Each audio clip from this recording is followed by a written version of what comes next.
The Lumber Room by Saki. The children were to be driven as a special treat to the sands at Jagborough. Nicholas was not to be of the party. He was in disgrace. Only that morning he had refused to eat his wholesome bread and milk on the seemingly frivolous ground that there was a frog in it. Older and wiser and better people had told him that there could not possibly be a frog in his bread and milk, and that he was not to talk of nonsense. He continued, nevertheless, to talk what seemed the veriest nonsense, and described with much detail the coloration and markings of the alleged frog.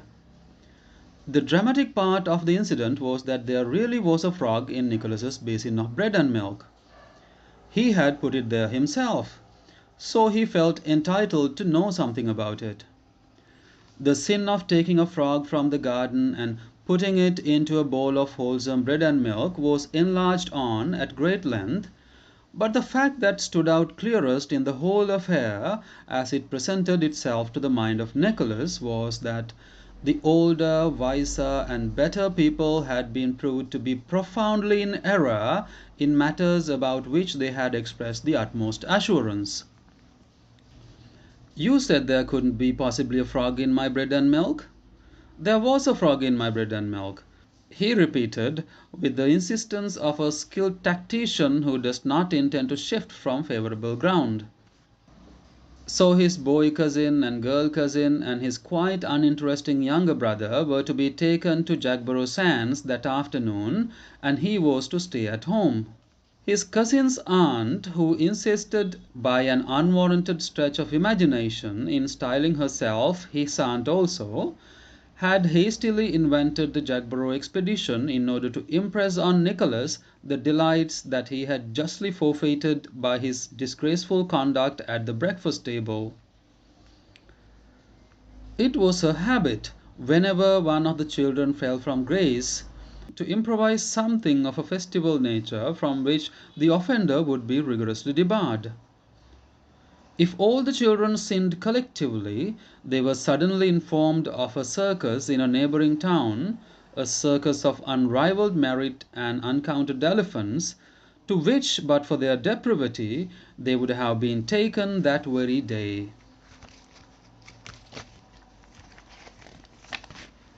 A few decent tears were looked for on the part of Nicholas when the moment for the departure of the expedition arrived.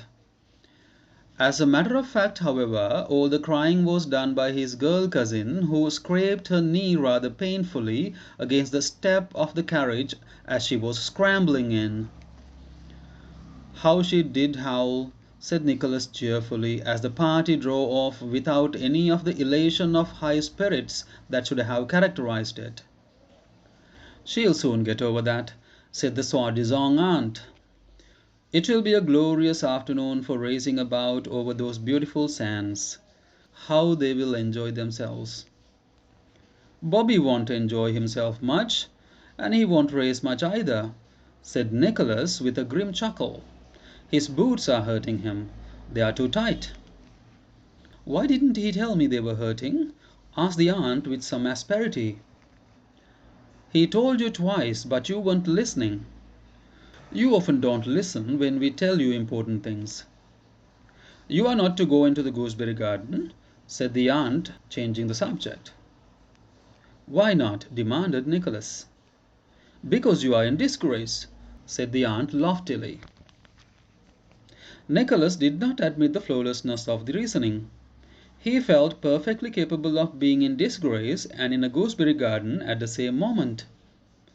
His face took an expression of considerable obstinacy. It was clear to his aunt that he was determined to get into the gooseberry garden. "Only," as she remarked to herself, "because I have told him he is not to." Now the gooseberry garden had two doors by which it might be entered, and once a small person like Nicholas could slip in there, he could effectually disappear from view amid the masking growth of artichokes, raspberry canes, and fruit bushes. The aunt had many other things to do that afternoon, but she spent an hour or two in trivial gardening operations among flower beds and shrubberies, whence she could keep a watchful eye on the two doors that led to the forbidden paradise. She was a woman of few ideas, with immense powers of concentration. Nicholas made one or two sorties into the front garden, wriggling his way with obvious stealth of purpose towards one or the other of the doors, but never able for a moment to evade his aunt's watchful eye. As a matter of fact, he had no intention of trying to get into the gooseberry garden, but it was extremely convenient for him that his aunt should believe that he had. It was a belief that would keep her on self-imposed sentry duty for the greater part of the afternoon. Having thoroughly confirmed and fortified her suspicions, Nicholas slipped back into the house and rapidly put into execution a plan of action that had long germinated in his brain. By standing on a chair in the library, one could reach a shelf on which reposed a fat, important-looking key. The key was as important as it looked. It was the instrument which kept the mysteries of the lumber room secure from unauthorized intrusion, which opened a way only for aunts and such like privileged persons. Nicholas had not much experience of the art of fitting keys into keyholes and turning locks, but for some days past he had practiced with the key of the schoolroom door. He did not believe in trusting too much to luck and accident. The key turned stiffly in the lock, but it turned. The door opened, and Nicholas was in an unknown land, compared with which the gooseberry garden was a stale delight, a mere material pleasure. Often and often Nicholas had pictured to himself what the lumber room might be like. That region that was so carefully sealed from youthful eyes and concerning which no questions were ever answered. It came up to his expectations. In the first place, it was large and dimly lit, one high window opening to the forbidden garden being its only source of illumination. In the second place, it was a storehouse of unimagined treasures. The aunt by assertion was one of those people who think that things spoil by use and consign them to dust and damp by way of preserving them. Such parts of the house as Nicholas knew best were rather bare and cheerless, but here there were wonderful things for the eye to feast on. First and foremost, there was a piece of framed tapestry that was evidently meant for a fire screen. To Nicholas it was a living, breathing story. He sat down on a roll of Indian hangings, glowing in wonderful colors beneath a layer of dust, and took in all the details of the tapestry picture. A man, dressed in a hunting costume of some remote period, had just transfixed a stag with an arrow. It couldn't have been a difficult shot, because the stag was only 1 or 2 paces away from him. In the thickly growing vegetation that the picture suggested, it wouldn't have been difficult to creep up to a feeding stag, and the 2 spotted dogs that were springing forward to join in the chase had evidently been trained to keep to heel till the arrow was discharged. That part of the picture was simple, if interesting, but did the huntsman see what Nicholas saw? That 4 galloping wolves were coming in his direction through the wood. There might be more than 4 of them behind the trees, and in any case would the man and his dogs be able to cope with the 4 wolves if they made an attack? The man had only 2 arrows left in his quiver, and he might miss one or both of them. All one knew about his skill in shooting was that he could hit a large stag at a ridiculously short range. Nicholas sat for many golden minutes revolving the possibilities of the scene. He was inclined to think that there were more than 4 wolves, and that the man and his dogs were in a tight corner. But there were other objects of delight and interest claiming his instant attention. Here were quaint twisted candlesticks in the shape of snakes, and a teapot fashioned like a china duck, out of whose open beak the tea was supposed to come. How dull and shapeless the nursery teapot seemed in comparison! and there was a carved sandalwood box packed tight with aromatic cotton wool, and between the layers of cotton wool were little brass figures, hump-necked bulls, and peacocks and goblins, delightful to see and to handle. Less promising in appearance was a large square book with plain black covers. Nicholas peeped into it, and behold, it was full of colorful pictures of birds. And such birds! In the garden and in the lanes when he went for a walk, Nicholas came across a few birds, of which the largest were an occasional magpie or wood pigeon. Here were herons, bustards, kites, toucans, tiger bitterns, brush turkeys, ibises, golden pheasants, a whole portrait gallery of undreamed of creatures.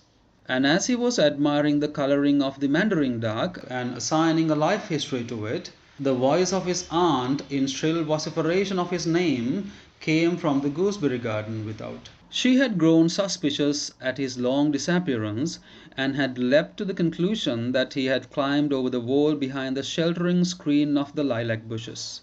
She was now engaged in energetic and rather hopeless search for him among the artichokes and raspberry canes.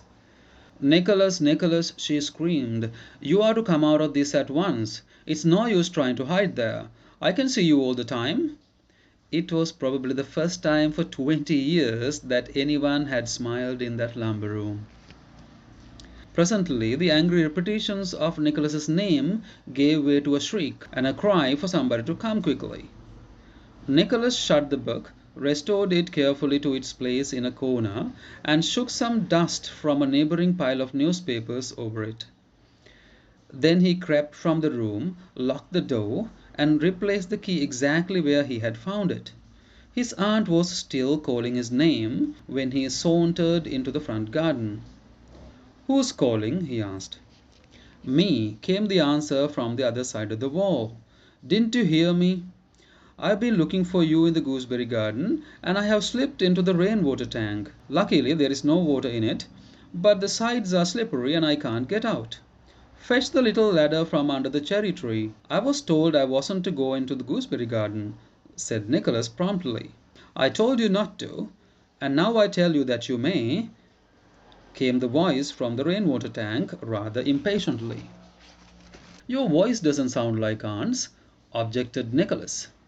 "You may be the evil one tempting me to be disobedient. Aunt often tells me that the evil one tempts me and that I always yield. This time I am not going to yield." "Don't talk nonsense," said the prisoner in the tank. "Go and fetch the ladder." "Will there be strawberry jam for tea?" asked Nicholas innocently. "Certainly there will be," said aunt, privately resolving that Nicholas should have none of it. "Now I know that you are the evil one and not aunt," shouted Nicholas gleefully. "When we asked aunt for strawberry jam yesterday, she said there wasn't any. I know there are 4 jars of it in the store cupboard because I looked, and of course you know it is there, but she doesn't, because she said there wasn't any. Oh, devil, you have sold yourself." There was an unusual sense of luxury in being able to talk to an aunt as though one was talking to the evil one, but Nicholas knew with his childish discernment that such luxuries were not to be overindulged in. He walked noisily away, and it was a kitchen maid in search of parsley who eventually rescued the aunt from the rainwater tank. Tea that evening was partaken of in a fearsome silence. The tide had been at its highest when the children had arrived at Jagborough Cove, so there had been no sands to play on, a circumstance that the aunt had overlooked in the haste of organizing her punitive expedition. The tightness of Bobby's boots had had a disastrous effect on his temper the whole of the afternoon, and altogether the children could not have been said to have enjoyed themselves. The aunt maintained the frozen muteness of one who has suffered undignified and unmerited detention in a rainwater tank for 35 minutes. As for Nicholas, he too was silent, in the absorption of one who has much to think about. It was just possible, he considered, that the huntsman would escape with his hounds while the wolves feasted on the stricken stag.